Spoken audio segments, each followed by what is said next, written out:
In February 2004, human remains had been found at the side of the River Kent in Sedgwick in the Lake District. The remains themselves were actually found just metres from the road in the undergrowth here. A really remote and quite lonely spot, really. There'd been a lot of rain, the river had overflowed. And when those water levels dropped, that's when these remains were discovered.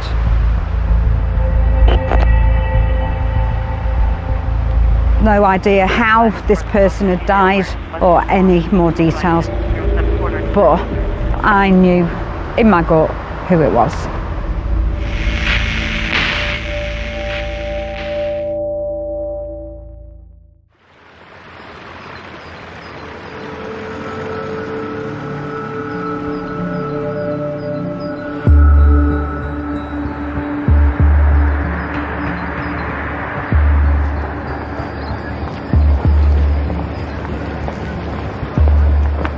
Six years would pass before reports of an armed robbery in suburbia led Detective Chief Inspector Geraint Jones to discover what had happened to the remains found in the Cumbrian countryside. I always had a close eye on this case. Obviously, it had been with me for a long time. I was on holiday in France and I got a phone call from a colleague to say she's talking. And I knew straight away what he meant. The family kept gold in the house instead of using a bank account. So the family report to the police basically that someone's broken in the house, threatened them with weapons and took their gold. But when a family member was arrested and interviewed for carrying out the robbery, a much darker story began to unfold about what had happened behind closed doors at the house in Great Sankey, Warrington. Events that took DCI Jones and his team back to 2003, when local girl, 17-year-old Shafila Ahmed, was reported missing.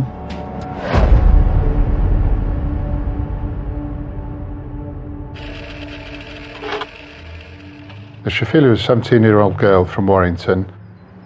She went to school at Great Sankey High School. Then into the sixth form, she went missing. We got the press release from Cheshire Police to say Shafila had gone missing. That was it. It was a missing persons appeal.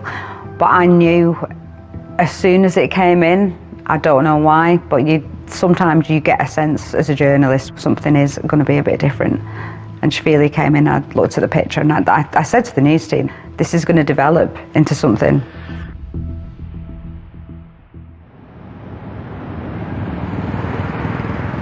Warrington is just a normal northern town. You know, nothing outstanding, nothing really remarkable about it. In between Liverpool and Manchester, just like any northern town. When something big happens in Warrington, everybody talks about it and everybody knows what is going on. But who was the girl everybody was talking about? Who was Shafila Ahmed? Shafila lived at home with her mum and dad. She had 3 sisters and a brother, all of whom were younger than her.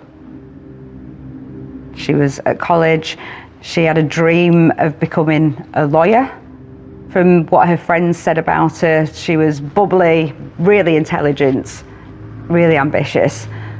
And, you know, really, really wanted to make something of her life. Shafila was someone who really loved her younger siblings. They would have dancing contests or singing contests. She's someone that really, I think, loved life.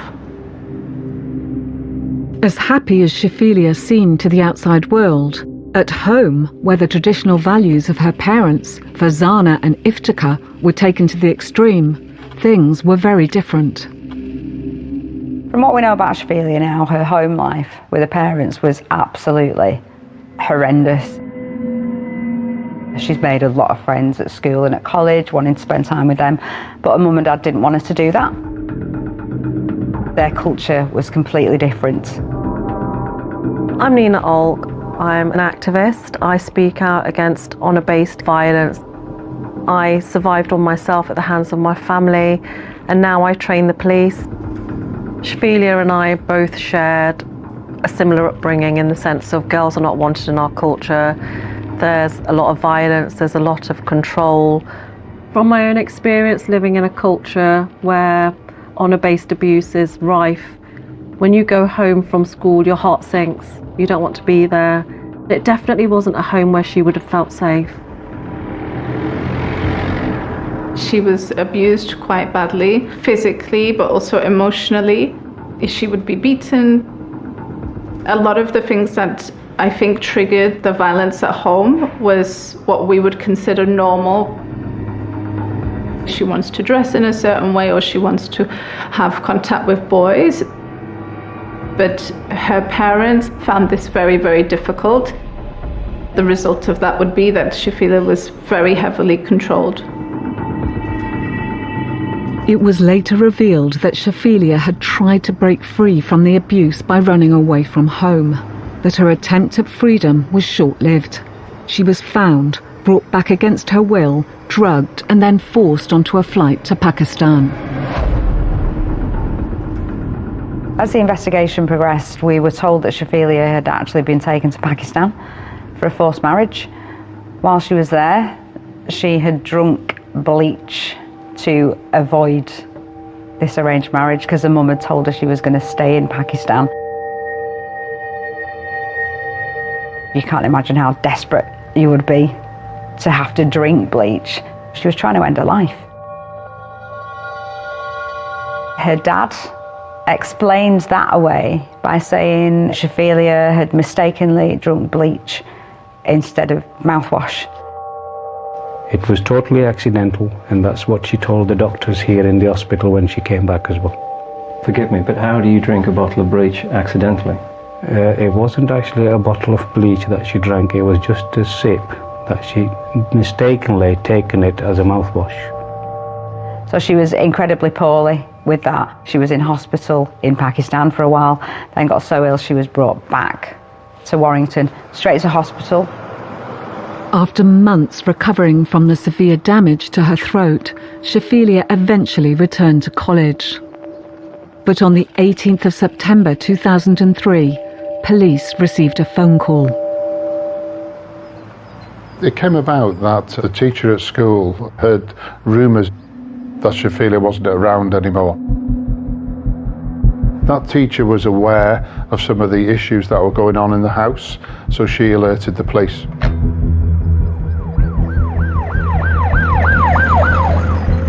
When the police went to the house to carry out a missing person investigation, they initially talked to Fazana, who said she couldn't speak English, and for them to wait for her husband, Iftika, to come home. When the police went to the house, Iftika told the officers that Shafeelia had run away, similarly to how she had run away a couple of years before, in that she'd gone in the night and put the keys through the letterbox, and they hadn't seen her since.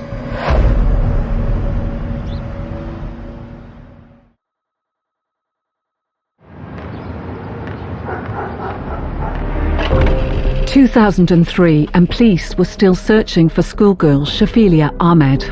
Shafeelia Ahmed disappeared 11 weeks ago. It's thought she fled her family because they were arranging a marriage for her. She's in need of regular medical treatment after swallowing a caustic substance. My suspicions grew very quickly that Shafeelia's disappearance was not right.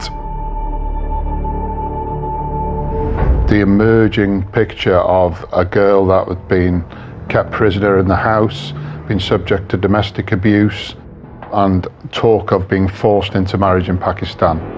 So there was little bits culminating in a big picture that these parents were abusing Shafeelia and were somehow involved in her disappearance.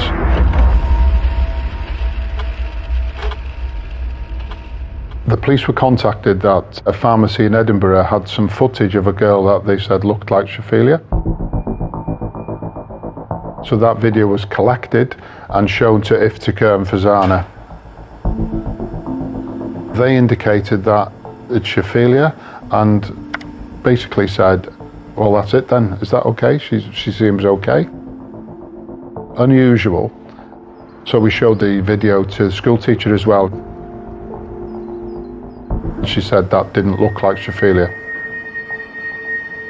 It transpires when we did some more inquiries that that girl was not Shophelia, it was a Turkish girl who was bigger than Shophelia as well. And really, when you look at images of Shophelia, you'd be quite clear that it's not her. So again, it rose more suspicion on the family that why would they say it was her when they know better than anyone else? As the search for Shophelia continued, local journalist Claire Hanna realised that this was no ordinary missing persons investigation. As time went on, it grew bigger because I think the police had an inkling straight away that something wasn't right, because her parents, it wasn't them that had initially reported her missing, it was a college that had flagged it up. And then as the police looked more into it, it became a bigger story. There was an actress called Shobna Gulati. She read some of Shophelia's poems out. I don't pretend like we're the perfect family no more. Desire to live is burning. My stomach is turning. But they all think it's about honour. We just knew that something was different. As suspicion grew about Iftika and Fazana Ahmed's involvement in their daughter's disappearance, Geraint Jones turned to forensics for answers. When conducting these type of investigations of serious crime, there's extensive searching and forensic work. So in Shophelia's house, there was a thorough examination looking for any evidence of a crime, blood.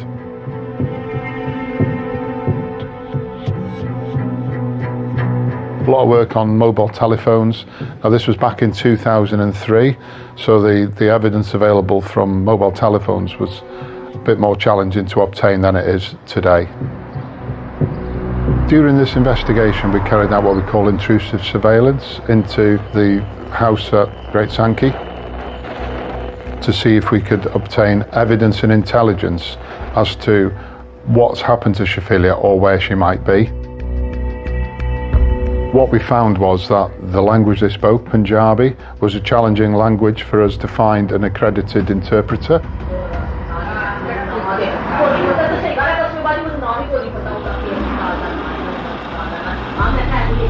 What was emerging as the tapes were transcribed was that there was clear indication that these two were involved.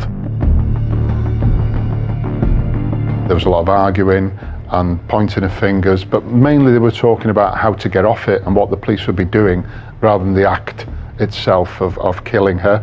And that was a frustrating part where they didn't actually at any time say they'd killed her on that audio recording. As the investigation intensified, Shophelia's parents appeared on TV with Iftika asserting their innocence and denying any involvement in their daughter's disappearance. Would we kill our own daughter? Or would you? Never. Couldn't even dream of it. With time going on and all the evidence being gathered and all the circumstances presented, this was moving from a suspicious disappearance to something quite different. And at that point, I was treating this case as a murder investigation.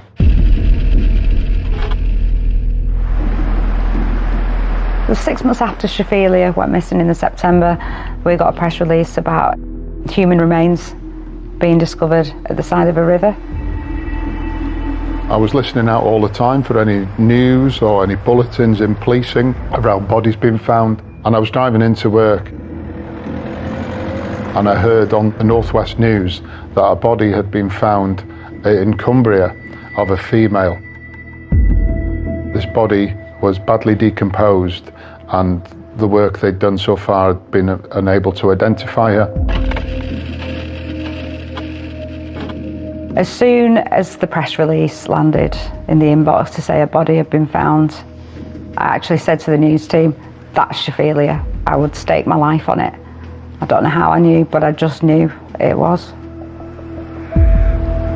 But decomposition meant the identity of the body on the riverbank would remain a mystery until forensic scientists stepped in.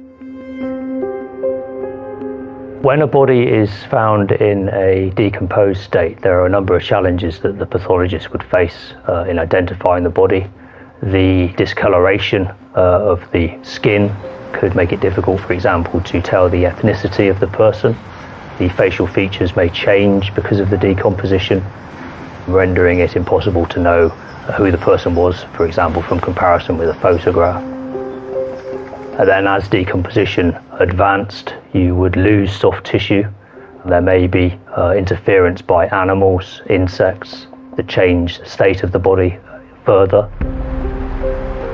The body may become disarticulated, so parts of the body could fall away or be taken away by scavenging animals. All of this would make it very difficult to identify an individual.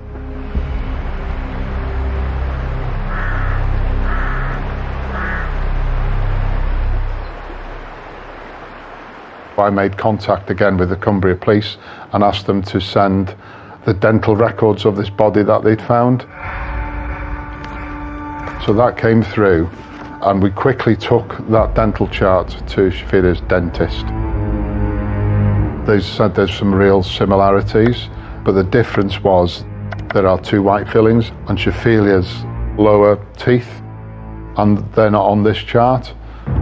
So close, but not Shophelia.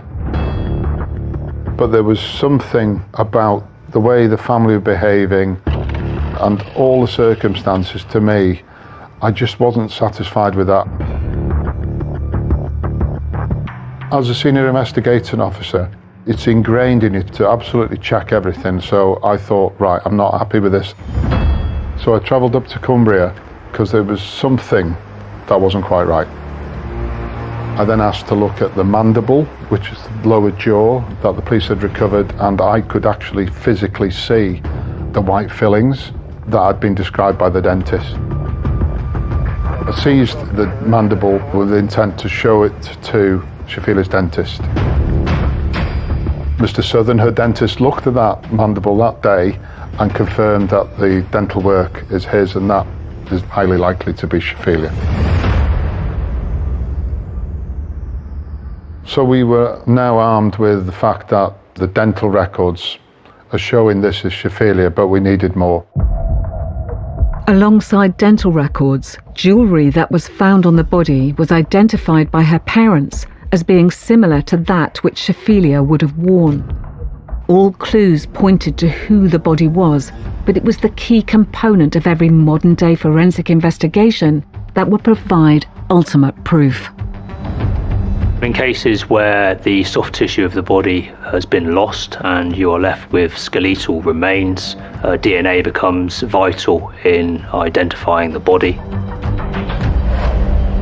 In such cases, this DNA would be taken from bone, typically from the bone marrow within the femur, the thigh bone.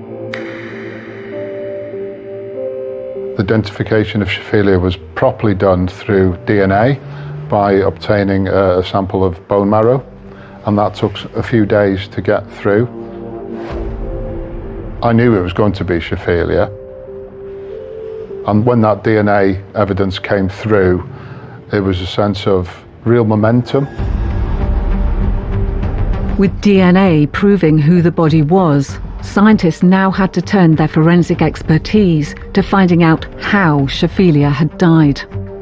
In this case, because of the nature of where the body was found and the fact that this was a young person with no natural disease and the overtly suspicious background circumstances, the pathological findings or lack of them was somewhat less important. So a natural cause of death was ruled out on that basis rather than the pathological findings themselves.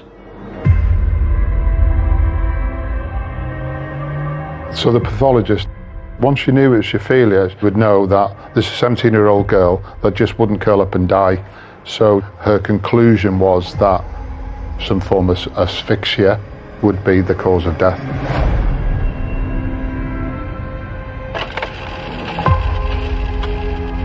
She was just driven up there in the dead of night, just thrown at the side of the road like a piece of rubbish. Just a really lonely, dark, undignified, awful spot, and she was just left there like a piece of rubbish.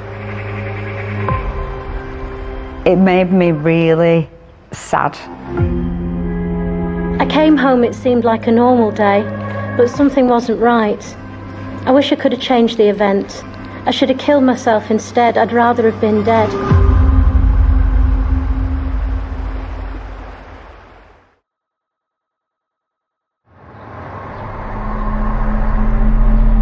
Six months after Shavilia Ahmed vanished from her home in Warrington, DNA had proved the badly decomposed body on the banks of a river 70 miles away to be that of the 17-year-old missing girl.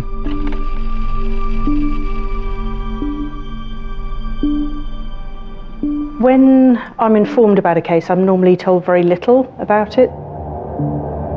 I was just told that a body had been found by the River Kent near Sedgwick in Cumbria, and I was asked to attend there. The questions that the police wanted me to help answer were how long Shafilia's body had been there, how long she had been deceased, and whether she had actually died at the scene or whether her body had been deposited there after death.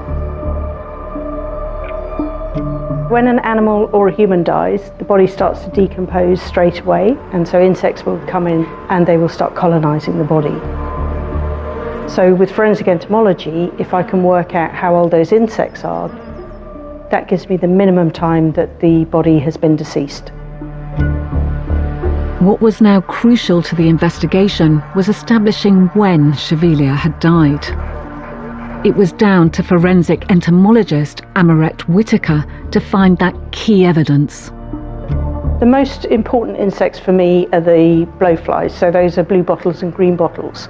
And the reason for that is because they are generally the first insects to find the body. And in this case, I did find a species of blue bottle blowfly called Califera vomitoria associated with the body. Because the insect's development rate is dependent on the temperature, it means that in the summertime, in warm temperatures, the insects will develop very quickly. And so it may be that within a couple of weeks or so, the insects have gone through a full life cycle. And so you can't really go any further back than a couple of weeks or so. The fact that Shafilia's body was found during the wintertime was actually really useful, because what it meant was that there were still insects developing both on the body and also in the surrounding soil. So clearly they were associated with her body, and so that meant that I was able to give quite an accurate minimum time since death. I estimated that the insects had been colonising the body at least since the beginning of October, so around the 9th or 10th of October. That was approximately a month after Shafilia had gone missing. So although the minimum time since death was October, it's more than possible that the body was colonised any time between when Shafilia's body was deposited at the scene, when she died, and that date that I gave of 9th or 10th of October. One of the implications that was made to the police was that Shafilia may have just run away from home and may have been living elsewhere, and that potentially she had only died relatively recently and not when she went missing. So what I was able to suggest with the analysis that I did was that she had actually died soon after she had gone missing. It suggested that the circumstances were perhaps suspicious and that therefore the police should continue their investigation.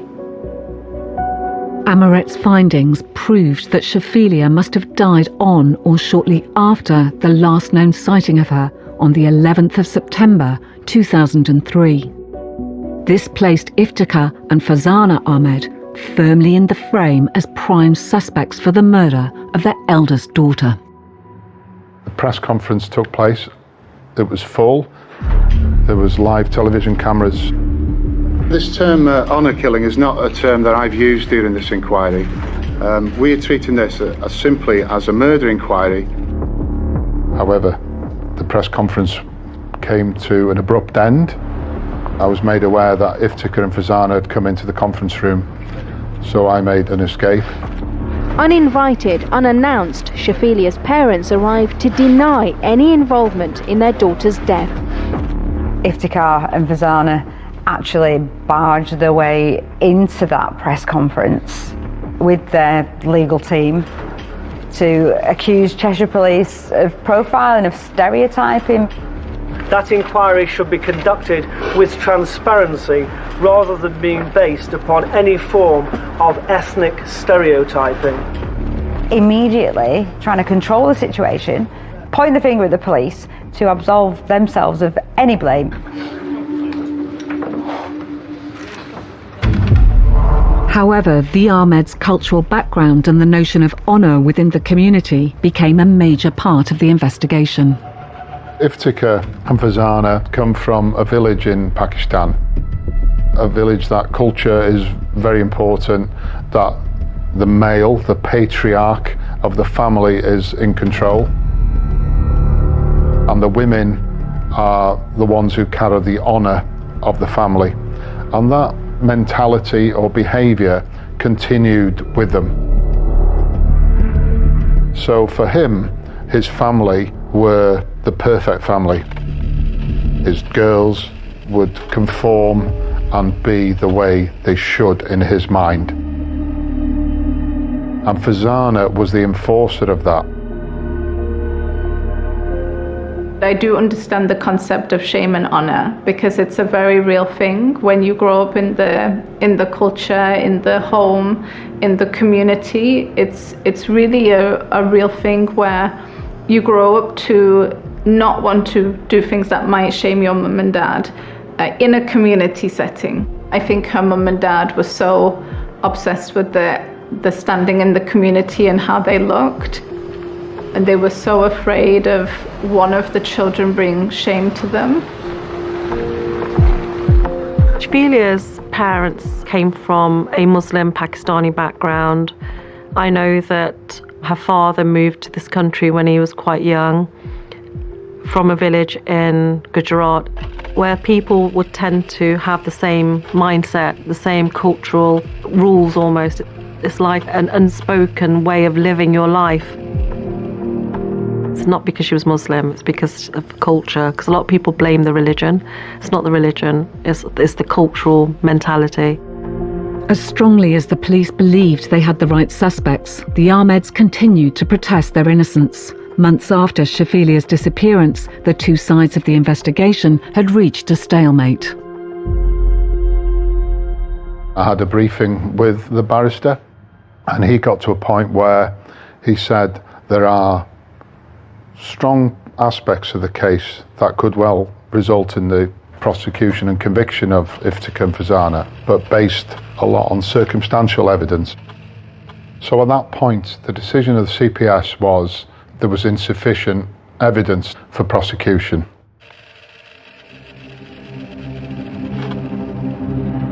The inquest into Shafilia's death took place, it was about 4.5 years after Shafilia's body was found.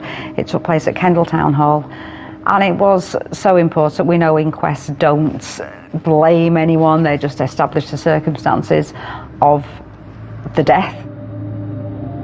Really significantly at the inquest, the coroner's verdict, the coroner said Shafilia was the victim of a very vile murder.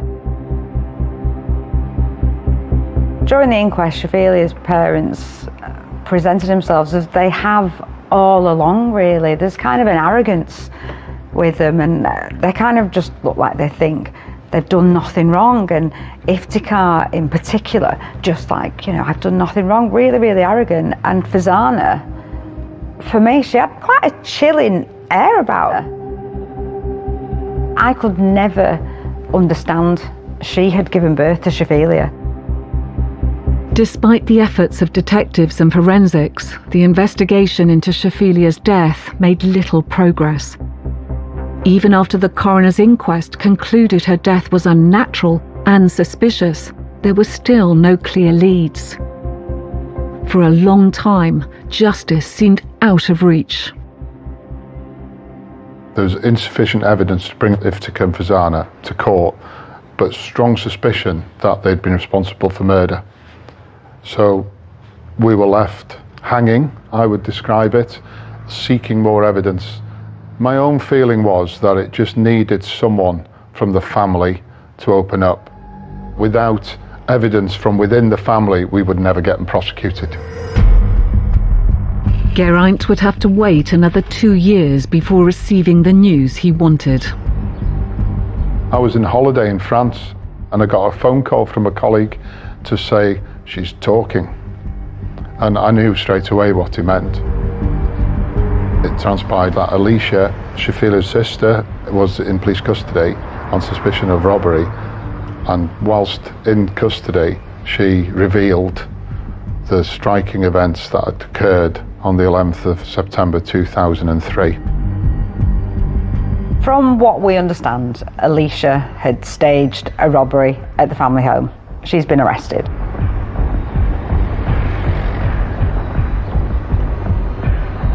While she's in custody, she says, I saw my mum and dad kill my sister. And that changed everything.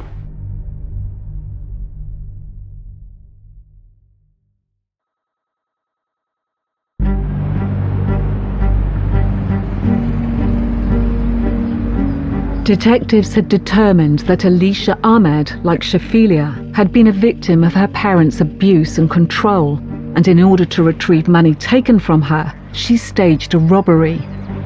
Once in the safety of police custody, the truth about what had happened to her older sister finally emerged.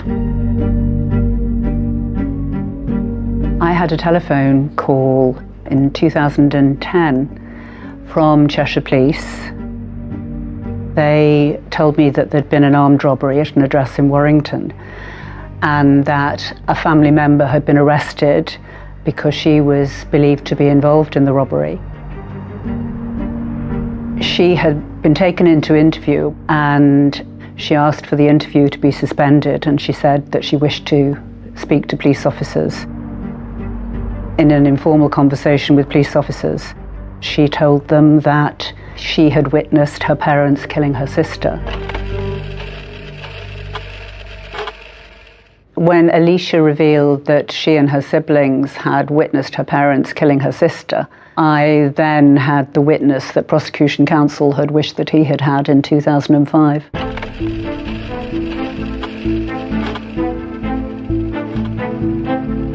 This was a long period of my life, starting in 2003 through to 2012.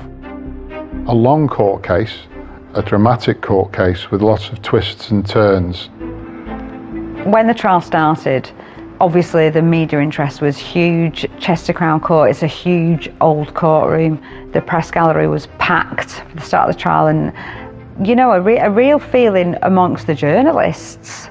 You know, we recognised the significance of this, that it was important. We wanted to tell Shaphelia's story and how long it had taken to get them to court. So there was a buzz is the wrong word. It was just, you know, everybody really excited that we were going to see justice for Shaphelia. It was quite a long trial. I've never seen a trial like it in my life. Today, father 52-year-old Iftikhar Ahmed and mother 49-year-old Fazana went on trial accused of murder. Alicia Ahmed had told police that she would be willing to testify against her own parents in court. It would appear that Alicia's evidence was the final piece of the puzzle to Shaphelia's murder, but her credibility as a witness quickly fell into question. There were various issues around Alicia's evidence. Clearly, she was at odds with her parents. There was also the problem that Alicia had made a statement earlier on supporting the parents' account to the effect that Shafila had run away in the night. The two cases had to be handled separately so that it couldn't be suggested that she was given preferential treatment with regard to the robbery in return for her evidence in the murder case.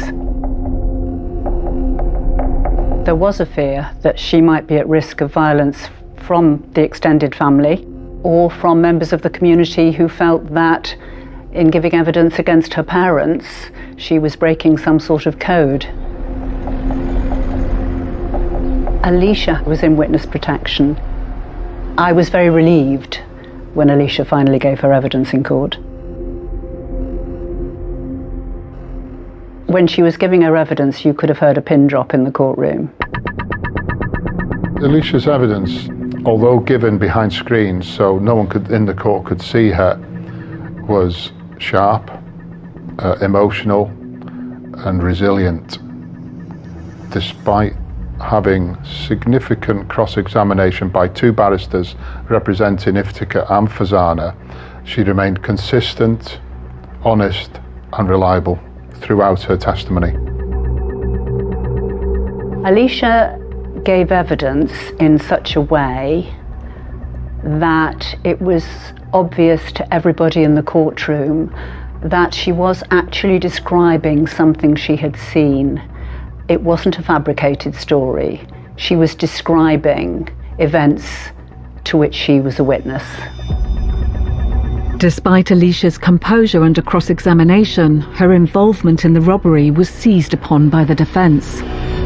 I remember reading online the trial reports, and Alicia was the first witness, and what she was saying was 100% true.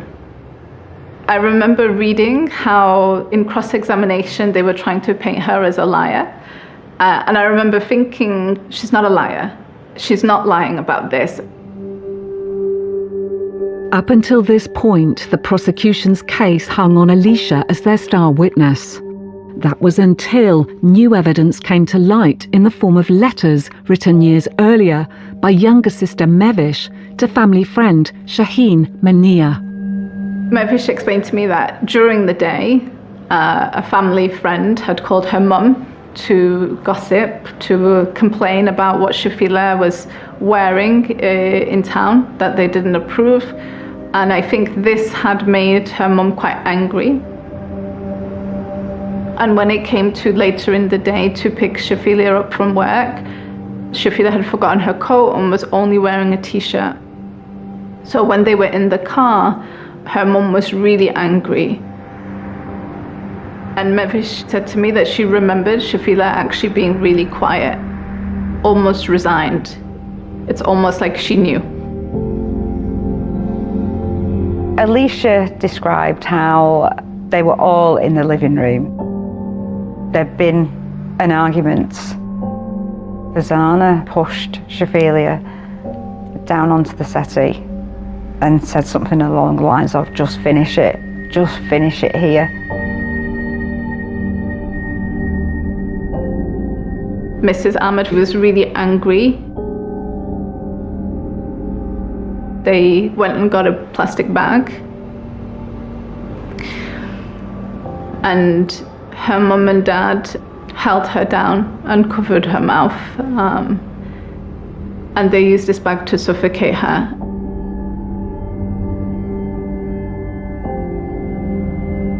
I'll never get the image out of my head, the terror in her eyes. It's just horrific. That poor girl, that poor beautiful girl. The children had seen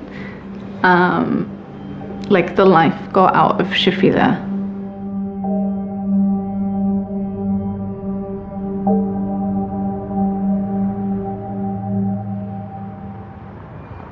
Shaheen's testimony validated what Alicia had told police, that on the 11th of September 2003, her parents had murdered Shafila in front of her younger siblings.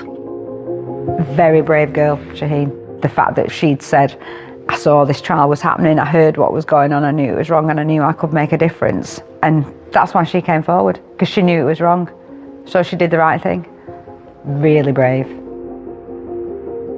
Being a witness in a murder trial, especially when the people that are accused are your best and closest friends, mum and dad, it is very, very difficult. But when cross-examination happened, I think for me it gave me a bit of a fire, because I really wanted to make sure the truth was known. And one of the things I said was, you know, what's right is right and what's wrong is wrong. And that's why we're here. Shaheen's evidence was the turning point in the trial, and the Ahmed's defence quickly crumbled. As the case progressed, the defence were presenting their side of the story. It was very clear to most people there that it was weak, and this case is charging to a conviction. After 25 years of marriage and a united front throughout this whole case, today was the day Shafilia's mother dramatically turned the tables on her own husband. Fazana, out of the blue, comes up with a defence statement saying that she's innocent, that she's a victim of domestic abuse, and that Iftikhar is the sole offender and he killed Shafilia.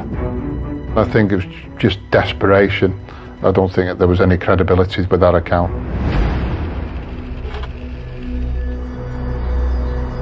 After a 3-month trial and 2 days of deliberations, in August 2012, 9 years after Shafilia went missing, the jury returned with their verdict.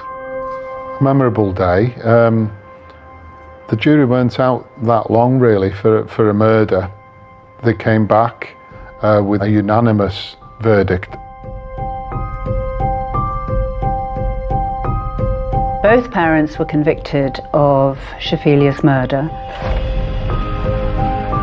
and they were sentenced to life with a minimum term of 25 years. For me, it was relief knowing Shafilia finally got justice and that the world knew the truth after all these years.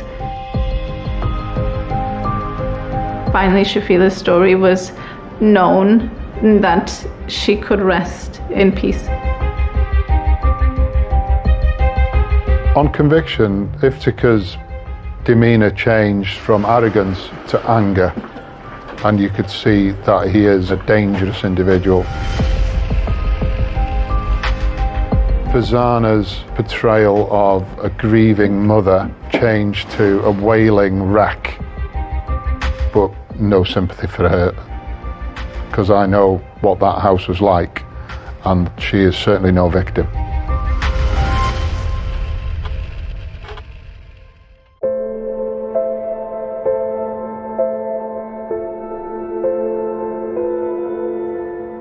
One of the things that I think back on and really reflect is how much Shafilia actually changed the world. It makes me really quite proud that her story was used to impact in such a positive way. There's no honour in killing, and there's definitely no honour in the murder of Shafilia.